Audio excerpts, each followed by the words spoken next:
సౌందర్య జ్యోతిక నగ్మ సౌందర్య ఏంట్రా ఇది? ఈ గుడ్డ ఎరుప పసుప నలుప చెప్పు. అసలు గుడ్డే లేదు. మొగుడా మొగుడా నాకు అలాంటి పచ్చ డ్రెస్ కావాలి. అందుకే కదా ఇక్కడికి తీసుకొచ్చింది. ఏంట్రా అది? చూడకుండా లవ్ చేసుకుని ఉంటారు, చూసిన తర్వాత మెంటల్ అయి ఉంటారు. ఓహో, అరవకూడదు.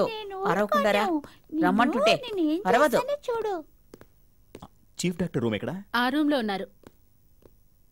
Good morning doctor. Yes please come. నమస్తే డాక్టర్. కూర్చోండి. Thank you. ఏం తీసుకుంటారు? వేడిగా ఏముంది? అరే గమనుండు. కొంచెం అది అందుకే అడ్మిట్ చేయడానికి వచ్చాం. మెంటల్ ఎలా వచ్చింది? అది ఒక యాక్సిడెంట్ అయింది, లారీ గుద్దింది. లారీ గుద్దింది? అయితే లారీకి ఎక్స్రే తీయాలి. ఏం చూస్తున్నారు? ఏం డాక్టర్ జోక్ చేస్తున్నారు? నేను ఇప్పుడు సీరియస్ గా మంది ఇచ్చేస్తాను. లారీకా? ప్రియాతి ప్రియమైన నేను రాసి ప్రిస్క్రిప్షన్. ఈ చీటీ అదే మందుల చీటీనే అనుకోవచ్చు. ఏంటి వద్దంటారా? ఓపెన్ చేయండి.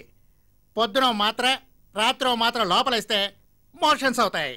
లేదా ఓ తబలా తీసి తల మీద పెట్టండి, జింక్ చెక్క జికా జికా అని పిచ్చి దిగిపోద్ది. ఏంటి టెన్షన్గా ఉందా? ఫ్రిడ్జ్లో కూర్చుంటారా? చల్లగా ఉంటుంది. మొగుడా మొగుడా నేను దాంట్లో కూర్చుంటాను. డాక్టర్కి లూజ్ అయినట్టుందిరా. రారా పోదా ఇక్కడి నుంచి. పోదా పోదా. ఒరే ఒరే ఎక్కడికి వెళ్తావురా నువ్వు?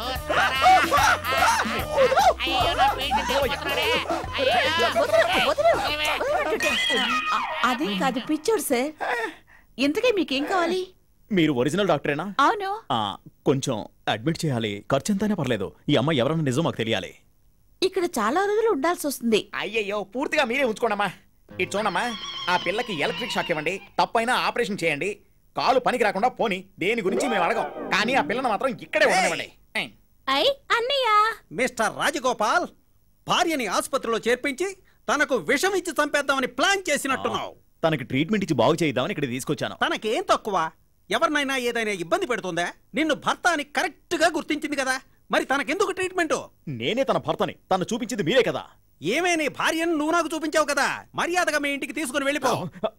ఇది నా భార్య కదా, నేనేమైనా చేయొచ్చు కదా, మీరు మూసుకుని పోండి. మిస్టర్ రాజగోపాల్, నేను ఎప్పుడు మిమ్మల్ని చూసినా గాయత్రిని మిమ్మల్ని ఒకటిగా చూడాలి. కానీ గాయత్రిని ఒంటరిగా చూశాను, మిమ్మల్ని నేను జైల్లో చూస్తాను.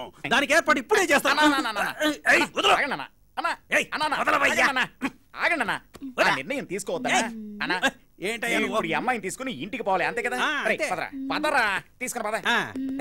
నీ మొగుడు పోతున్నాడు. మొగుడా మొగుడా